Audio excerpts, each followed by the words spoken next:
Okay. Hello, everybody. Welcome again for another talk we have here, going over EAWANET Community and getting to know the members. My name is Eldad from Triple Profit, and today we have the privilege of meeting Stella, representing EAWANET Community and IDA, sorry. And of course, we have also Robert with us. Maybe I'll let you guys introduce yourself. Stella? Yeah, thank you, Robert, for being a part of this conversation. My name is Architect Stella. Stella, we cannot hear you well. And today, turn off your video.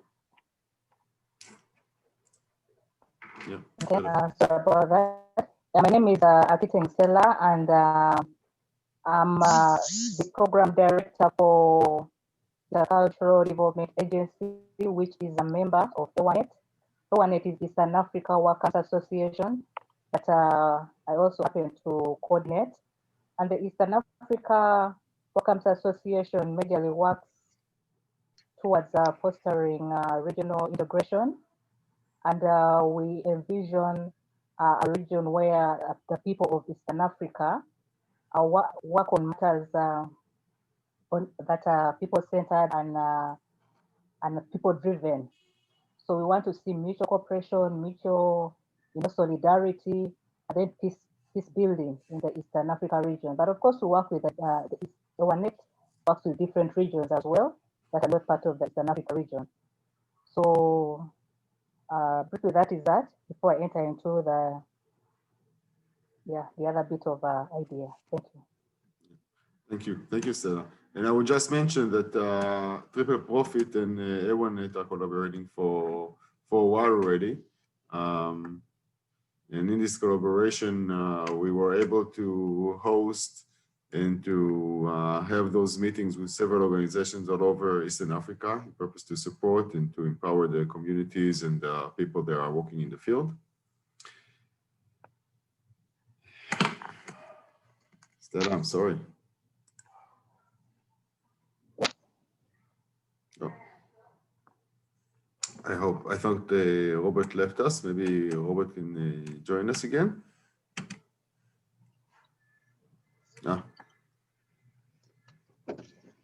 Beautiful. Hello, Robert.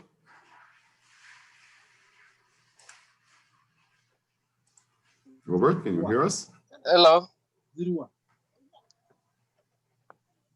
Yes, please, I can hear you. We got to you. Would you please present yourself to the audience?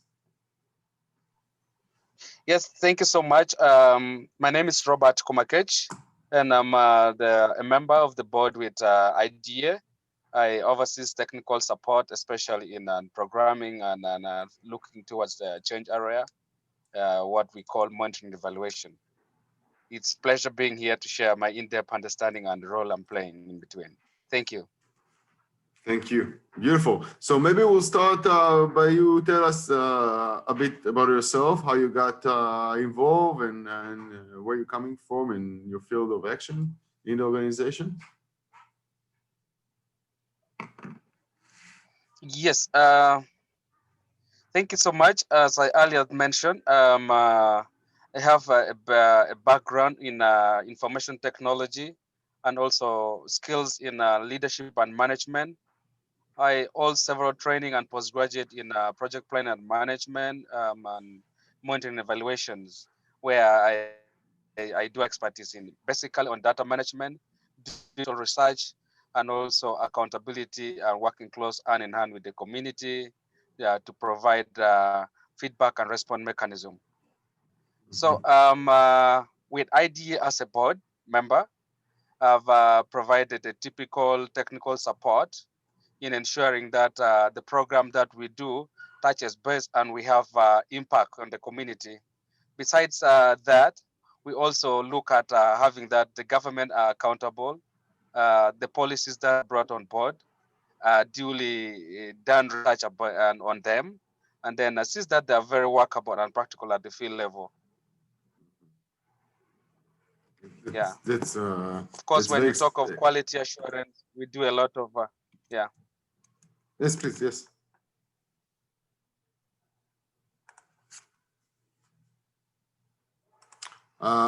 We have some pictures here Yeah. that you send us from your work in the field. Maybe you can go over it and just explain to us what do we see here in the first picture. I believe it's from your actions from IDA. Yes. Yeah, true. It's closely seen, but as I mentioned earlier, that Mm-hmm. the impact we're trying to see is spreads across in terms of community support, where we entirely look at empowerment through livelihood. And Mm-hmm. you see a backyard garden as a part of regional support to the locations at the field level. Among the empowerment is to provide environment protection and training to these beneficiaries where they sustain themselves by doing livelihood activities, and then also offering households improvement by providing food on the table. Mm-hmm. So besides Mm-hmm. the food, we work on ecosystems development, where the irrigation system component and then also we look at combating climate change. Because if you see the backyard garden settings, the demarcations of the plots and the standards in planting them is also utilizing available space Mm-hmm. vis-a-vis the skills that we train them. And skills is the only lifetime event that we are trying to see that impacts on the community. So my core role as a board member, and basically, as I told you, in line to monitoring evaluation, we evaluate the validity, we evaluate the completeness of the project, and then also the comprehension that the community are doing to replicate and also do peer-to-peer approach to train others. So we are getting there, and especially when I look at environment protections, we look at the water catchment area, and then ecosystems in terms of the soil and general combation on the climate change. So Mm-hmm. that's basically, you see, the backyard garden is a livelihood support for providing food, but also the skills and effort to sustain environment is where I look at strongly. It looks very good. It looks very professional, the garden. Yeah, the others also that we call them hanging gardens, where you have a bag, a paper bag that we compact soil, and then Mm-hmm. we train them how to utilize a small space vis-a-vis the urban and then also rural settings. And then Mm-hmm. also Maybe we'll we see value some. the yields and the survival rate. Yeah.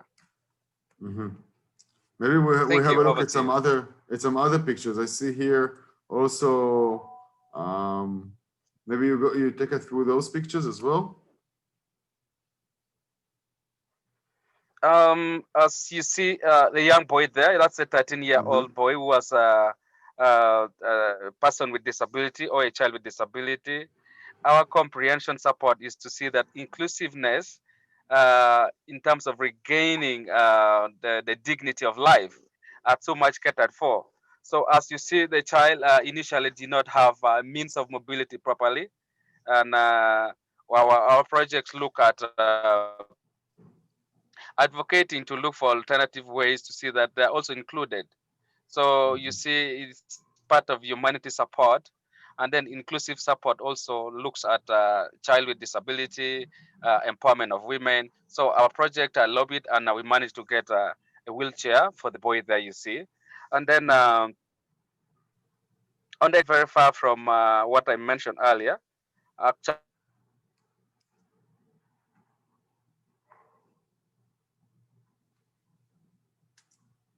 Actually, after talking on what the stakeholders and local government structures have doing. However, little it is the impact and the change. Sorry about that. And the change you're trying to bring on the community Mm-hmm. with the government policies and then also sustainable development goals, which it's a global approach to see that no person is left behind. So that's why the inclusion targets more of children with disability. We want to go beyond that, but the basic is that we should start from where it's possible as we further look for more support, and then also technically look for approach and what is deemed fit for the country and the region where we're in operation. Thank you. It's very important. That's amazing, the work that you do in couple of fields simultaneously. Maybe we'll have a look at some more pictures. We see more about more over the garden, and you do some water project as well. Yes, there's water project, and we also you see livelihood in the region we're in operation in the Far East. We have erratic weather changes, Mm-hmm. which if you don't involve irrigation and then also supply of water to the community, we are bound not to obtain our objectives. So irrigation and then the water supply, little it is, and then also protection of the water catchment areas has been our stronghold.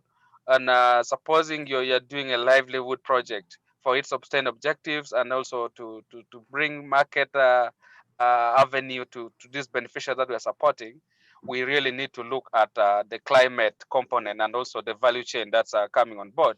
So that's why you see that the project has taken look into provision of water supplies and then also irrigation to those water dry arid kind of dry area. So we also do that. And besides the supply, we have also done some technical training for water user committee for knowledge on technical understanding of piping and then utilizing the irrigation systems. We will look at also generating renewable energy that would provide water, but that is the step where we are looking at as the next approach. Apparently, we are using a very rudimentary systems, but then for a proper yield and then also proper spread, we look at improving renewable energy using solar powered and a mini grid to generate water that would circulate in the gardens and then also kind of give a bargain for farmers in the village to do a collective efforts. Yeah, and of course, this if taken forth, we will see that the government can also chip in and support. Mm-hmm. Mm-hmm. Mm-hmm. Maybe part of Thank you. 2021 program. Let me ask you another question, Robert. Because I know that We you believe so. because you're so involved in the field and you're doing so much in various field in various ways of engagement. I was very interested to know how is it possible to do the um, the monitoring and the evaluating in the field of all those different projects, because we know that usually it's the hard part to evaluate it and to see how we move on from last month or from last year and to see the progress of the programs, especially when you're involved in different fields of action. How are you able to do this evaluation as you go?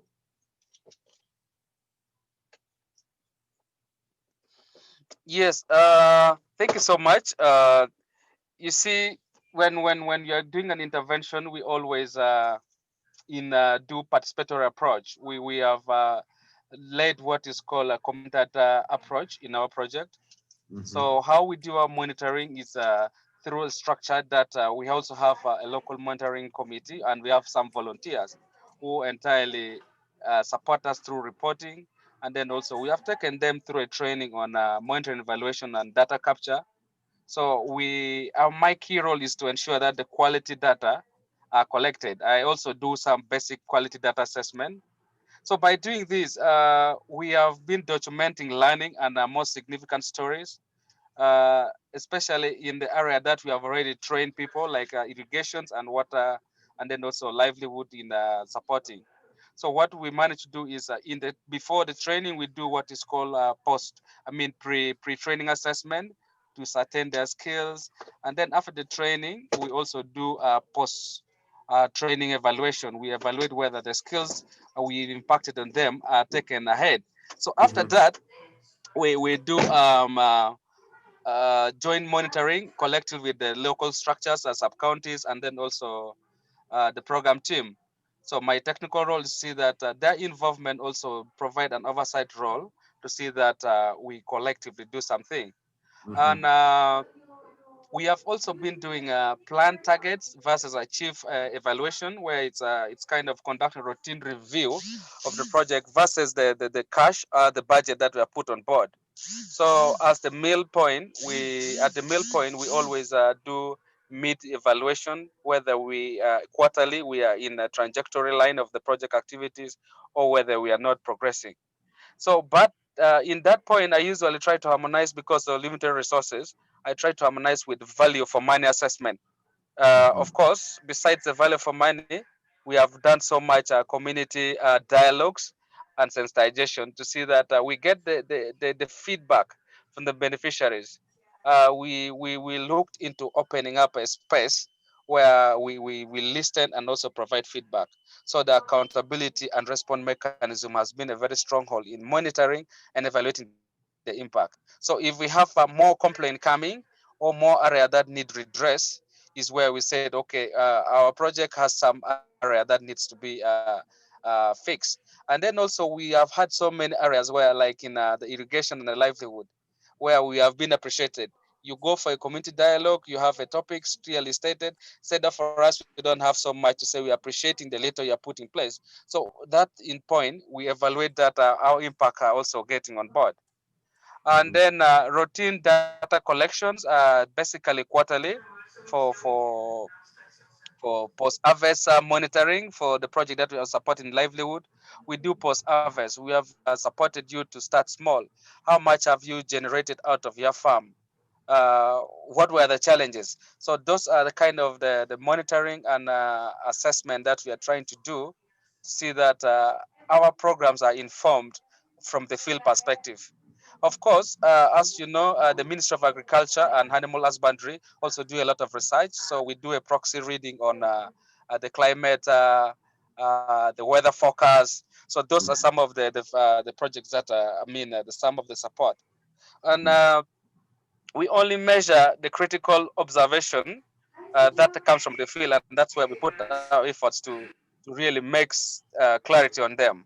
So the openness that we have given to the community and the beneficiaries are supporting has been our stronghold in monitoring. Otherwise, besides the community dialogue, above all,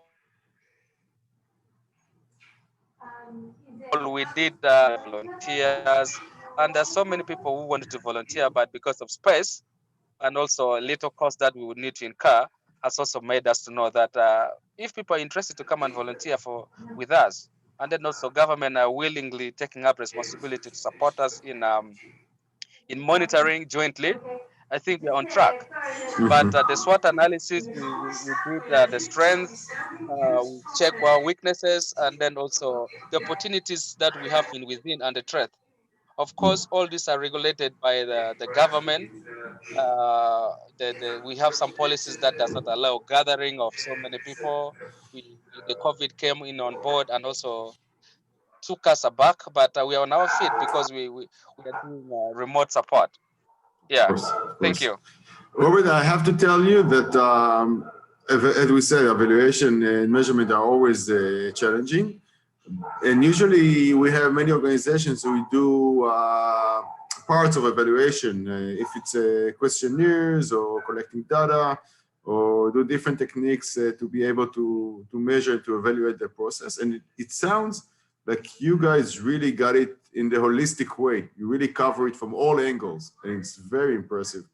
The way that you describe how you collect the information, how you manage it, especially with the budget challenges that we know we always have working in the field.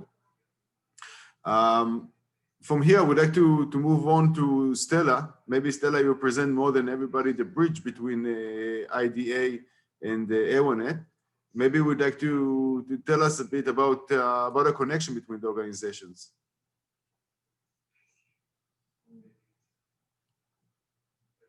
Stella, you're on mute. You need to unmute so we can hear you. Yeah, thank you, Robert. Sorry, thank you, Eldad, and thank you, Robert, for that, elaborate submission. Basically, there are three things. One, No, we cannot hear you well. mentioned, I'm sorry, maybe you should try without the video. Basically, there are three things, like Robert highlighted. We want to, we are working to in popularizing the concept of climate change adaptation, considering the unreliable rainfalls and then the mixed temperatures that we experience, especially given the fact that we are operating in a semi-arid area, which is in eastern Uganda, specifically that is Mora district. And one of the things that we also want to look at is to link classroom learning to the reality. When a child, we are targeting also young minds. For example, in primary schools, when a child is in class, as that child grows and is participating in the education system, is that child able to solve real life issues, considering the context we are living in today? So we link the classroom to the classroom to the reality. So Robert talked about issues to do with sensitization and so on. So we've done, and also the feedback aspect. We do campaigns, for example, in schools, where we encourage the different school stakeholders to embrace the aspect of their own community analysis, problem solving, local response mechanisms. And we challenge them that before you go out looking for external support, are you able to analyze your issues? Because most of the problem solving can come from within. And when we see that the local response mechanisms are majorly community generated, then it makes a program more lasting, more lasting and more sustainable. And Talking about environmental we are education looking at, for satellite example, hubs. You're talking yes, about because we are building an environmental education hub. Actually, we have some pictures here. Some pictures you took from the hub showing the nursery, right?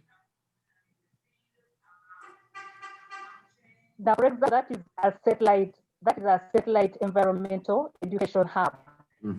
Now, this was inspired because of the work in Mora district, which is Eastern Uganda. This is an inspiration. So for us, that is a kind of indicator in terms of when it comes to assessment.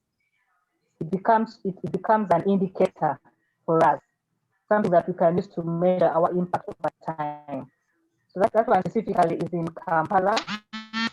One of the persons that was inspired by the project in the rural setting.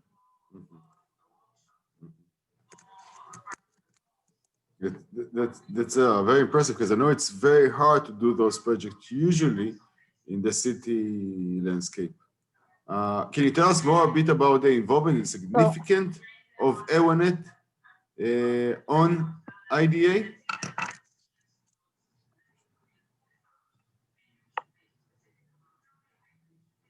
The significance of EAWANET on IDA? The IDA involvement is significant for EAWANET. Okay, maybe before I get into that, so like in the school program, we do an awareness, and we are saying that we need to promote school feeding, because we cannot talk of good school performance if the feeding is not good. So so we had an opportunity where the school administration demonstrated us how children are participating in coming up with orchard gardens, that orchards in the school, sorry. And then we also popularized the aspect of encouraging rainwater harvesting. And we encourage schools to popularize that concept, so that in terms of water stress conditions, we don't have a challenge where there's children have a shortage, but not only for just use as individuals, but also for the irrigation, say drip irrigation that Robert was talking about.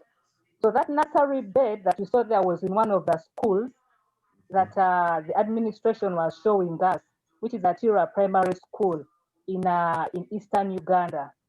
So we encourage the aspect of drip irrigation so that we, even when the climate is harsh, at least there's some supply, even if it's vegetables, horticultural products, to facilitate school feeding, not only at in school, but also at household level. And the other aspect we are talking about is, of course, we build on existing structures. For example, school clubs, like now that nursery bed was facilitated through a school club, a primary school, and then those other gardens where someone was praying and so on. You have a farmer, a young child, a young out of school who does tomato growing, and all those at household level. So we believe that by building on existing structure, we work towards a smooth maybe phase out, whether or not there's funding, there should be continuity of the program. So that is just to build on what Robert had said. So the significance of EAWANET on IDA is if it wasn't for that trip to South Sudan, as recommended by EAWANET, we would not have conceived the idea of founding IDA. And founding IDA was based on what we had observed along the journey. It was a road trip from Uganda through Koboko to South Sudan, moving to Yei. So for us, the existence of IDA is greatly attributed to that participation that we had in EAWANET. Thank you. Thank you so much, Stella. And maybe just to add another thing, when it comes to that, maybe just to add another thing, back to the environmental education hub, we encourage maybe agroforestry, or maybe as what some may call it, maybe forest gardens, because when the environment is harsh, for example, in say at household level, like we have a young farmer who likes horticultural products, especially tomatoes. So he is coming up with trees. So far he's planted like 28 trees, so that with time, even when the climate is harsh, he should be able to carry on with his tomato growing, and with the trees protecting his crops. Yeah, thank you. Especially if the trees themselves can bring fruit, like avocado or mango, then also harvest them. Yeah, the mangoes are spread. Those ones are already there, but specifically for, in addition, of course, with mangoes, it does like maybe the improved breed. It can mix the indigenous with another breed. But we try to make sure that, in addition to the fruits, for example, eucalyptus trees, he plants them so that he can be able to take care of, the horticultural, but also the other farming activities that he does, so they are protected from the harsh environment. So in addition to what Robert said, one of the other ways we get, he talked of the sensitization and the dialogues, the feedback processes we have. In addition to talking to the communities, for example, through maybe school assemblies. For example, we had one invited by one of the schools, secondary schools in the area called Okapel Secondary School. In addition to getting such feedback, we also get feedback from budget conferences of the area, applicable local government, where we are mandated to operate. Yeah. That's very interesting, and it's beautiful to hear how one organization supports so much the establishment of a second one.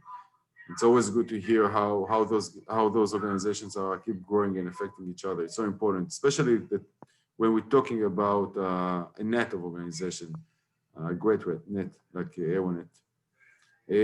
Robert, you still with us? Yes, I'm on. Yeah. We're getting closer. Sorry for the internet.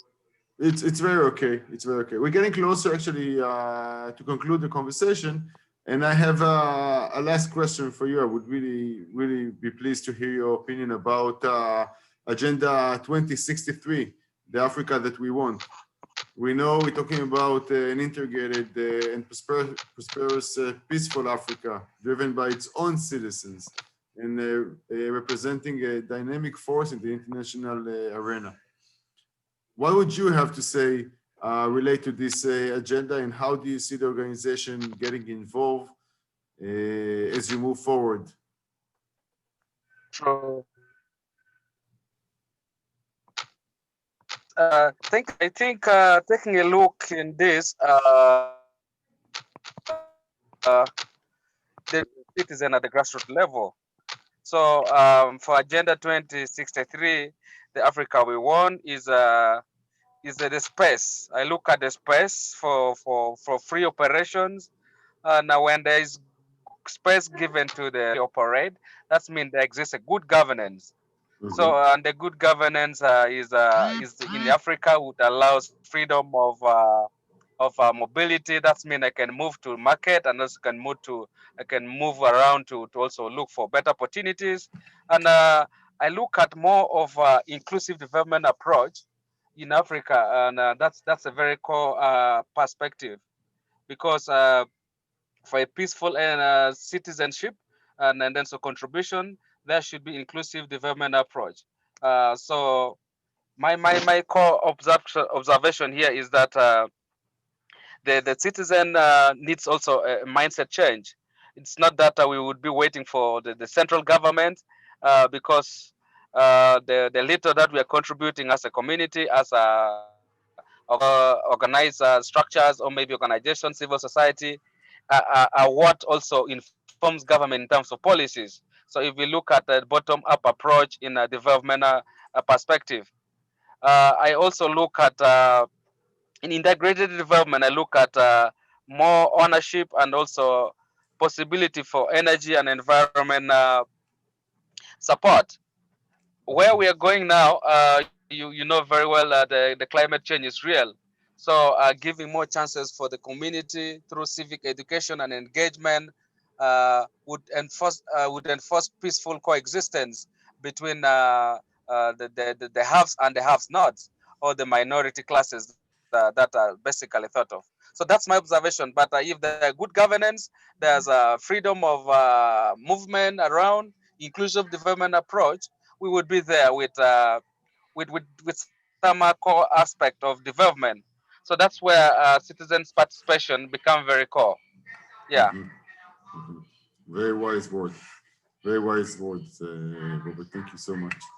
Stella, maybe final words from you. How would you, what would you inspire the connection between IDA and the EAWANET to be in the future? How would you like to see it unfold?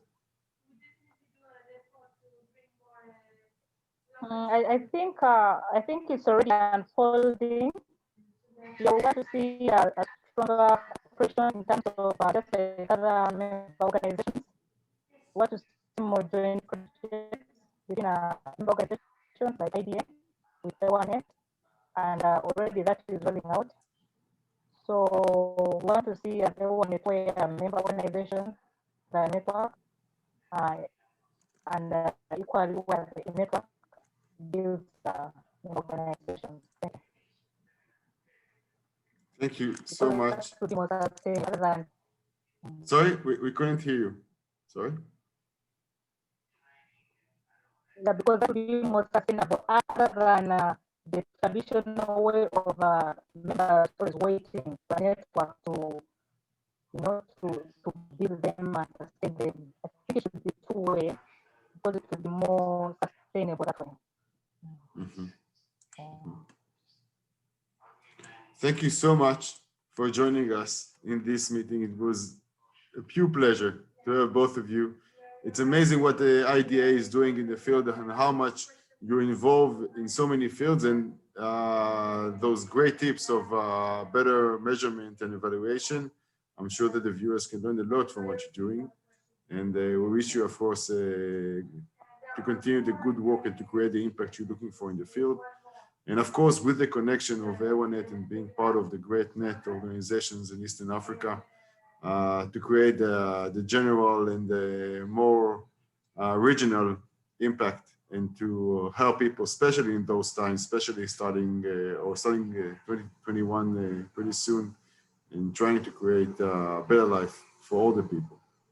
So thank you so much, and we'll see you next time in our next talk. Thank you so much for being here tonight.